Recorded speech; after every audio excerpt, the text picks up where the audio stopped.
The misunderstanding was thinking I'd never find out.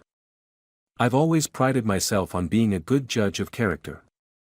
My name is Kendra Mitchell, 32, living in Portland, Oregon, where the constant rain matches my mood these days. I work as a graphic designer for a mid-sized marketing agency, making enough to live comfortably in my cozy one-bedroom apartment in the Pearl District. Tara Williams had been in my life since our sophomore year at Reed College. We met during a particularly brutal finals week. Both of us camped out in the library at 3 a.m., surviving on vending machine coffee and shared anxiety. When she offered me her last granola bar despite her own hunger, I knew this was someone special. For 12 years, we'd been inseparable. Through my parents' divorce, her mother's cancer battle, my disastrous engagement to Eric that ended 3 weeks before the wedding, and her string of questionable boyfriends, we were each other's constant. When I got promoted, she brought champagne.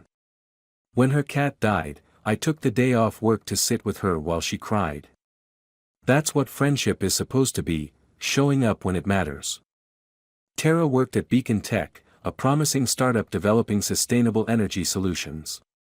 She was always so passionate about her marketing role there, talking endlessly about their innovative approaches and company culture. I'd listen for hours, genuinely happy that she'd found her place. Her Instagram was filled with team-building retreats and office celebrations, perfectly curated to showcase her rising career. That's why I was so shocked when my phone rang at 11:47 p.m. on a Tuesday in March. Kendra. Her voice was barely audible through sobs. I need you. I sat up in bed immediately, alert. What happened? Are you okay? They let me go, she choked out. Budget cuts. Effective immediately. They didn't even let me clean out my desk properly. Security escorted me out. My heart sank for her. Tara's identity was so wrapped up in her work. Oh, Tara. I'm so sorry. I don't know what I'm going to do, she continued, her voice breaking. My rent is due next week, $200, and I have maybe $300 in my account right now. The job market is terrible, and I don't have any savings since I put everything into my mom's medical bills last year. I didn't hesitate. I'm sending you the money right now. Don't worry about the rent. No, Kendra, I can't. Yes, you can, I interrupted. Remember when I totaled my car last year? You let me borrow yours for 3 weeks. Friends help each other. That's what we do. After some protest, she accepted. I transferred the money that night, watching my own account balance dip precariously low. It would be tight until my next paycheck, but Tara needed it more than I did. Besides, she'd do the same for me. I knew she would. The next few weeks fell into a pattern.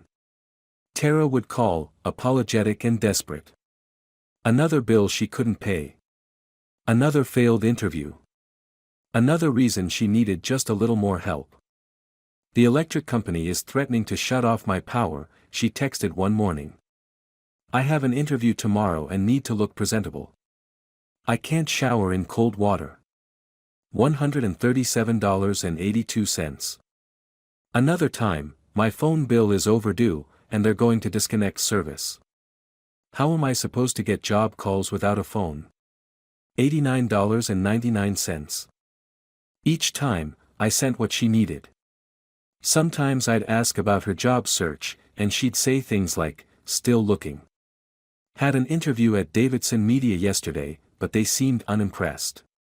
Or, applied to 15 places this week alone. Nothing yet. By the time April rolled around, I'd sent her nearly $2,500. My own finances were stretched thin. I'd canceled my streaming services, started making coffee at home instead of stopping at my favorite cafe, and even considered asking my landlord for an extension on my rent. But I kept reminding myself, this is temporary. Tara will get back on her feet soon. I finally got an interview at Pixel Perfect, she texted one afternoon. It's across town, and my car's in the shop. Could you spot me for an Uber? It's really important I make a good impression. I was in a meeting when the text came through, but I excused myself to send her $50. Good luck. I replied. You're going to knock their socks off. Thanks, bestie. Don't know what I'd do without you. We'll pay you back every penny once I'm employed again, promise. That night, I couldn't sleep. Something was nagging at me, a tiny voice in the back of my mind that I didn't want to acknowledge. I picked up my phone and opened LinkedIn, something I rarely did. Maybe I could help Tara network. Maybe I knew someone at Pixel Perfect who could put in a good word. What I saw made my blood run cold. Tara Williams, 6 months strong as Senior Marketing Lead at Beacon Tech. The profile showed her most recent activity, liking a colleague's work anniversary post just 3 hours ago. The company photo showed her smiling broadly in a team picture labeled Q1 Strategy Summit last week. 6 months. Not laid off. Senior Marketing Lead, a promotion from her previous position. My fingers felt numb as I navigated to Instagram. Tara and I followed each other, of course, but her recent posts showed nothing unusual, just the occasional selfie or food pic, nothing extravagant. On a hunch, I searched for variations of her username. And there it was, Tara Williams _unfiltered. Private account, but with a profile picture unmistakably her. I sent a follow request from my anonymous Finsta account that I used only for watching cooking videos. To my surprise, she accepted within minutes. And what I saw made me physically ill. Tara at a rooftop bar, captioned, Thursday night vibes with the team. #blessed #promotion perks. Posted the same day she'd called me crying about being laid off. Tara showcasing a pair of designer shoes, treat yourself, you deserve it. #Louboutinelove #retail therapy. Posted 2 days after I'd sent her money for groceries. Tara on a weekend trip to Cannon Beach, sometimes you need to escape the hustle. #self-care #ocean vibes. Posted the day after I'd covered her phone bill. With shaking hands, I opened my Venmo history. $2,487 sent to Tara over the past 6 weeks. Money I thought was keeping her afloat. Money that was apparently funding shopping sprees and beach getaways while I ate ramen for dinner. My initial reaction was to call her immediately, to scream and demand answers. But something stopped me. A cold clarity descended. If I confronted her now, she'd have time to craft excuses, to gaslight me, to make me doubt what I was seeing with my own eyes. No. This required strategy. I spent the next week gathering evidence. Screenshots of her LinkedIn profile. Downloads of her Instagram posts with timestamps. Records of every Venmo transfer. I even found tagged photos of her at company events during times she claimed to be at job interviews. I also consulted with a lawyer friend, Sarah, who specialized in fraud cases. She was appalled. This is textbook fraud, Sarah said, shaking her head as she reviewed my evidence.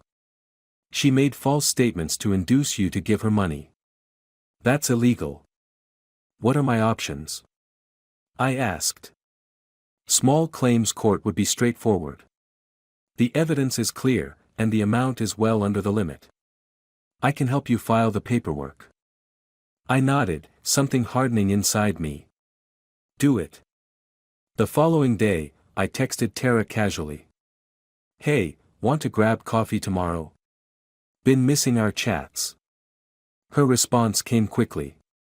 OMG yes. Been so stressed with the job search. Could use a friend right now.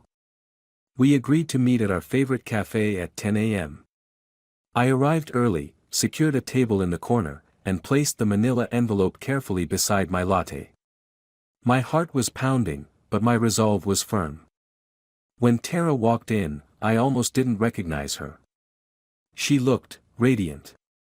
Her hair was freshly highlighted, her nails perfectly manicured. She wore a new blouse I'd never seen before, paired with designer jeans.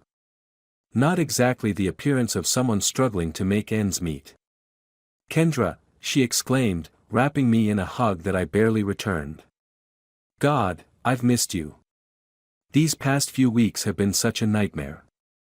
I gestured for her to sit. Have they? Tell me about it.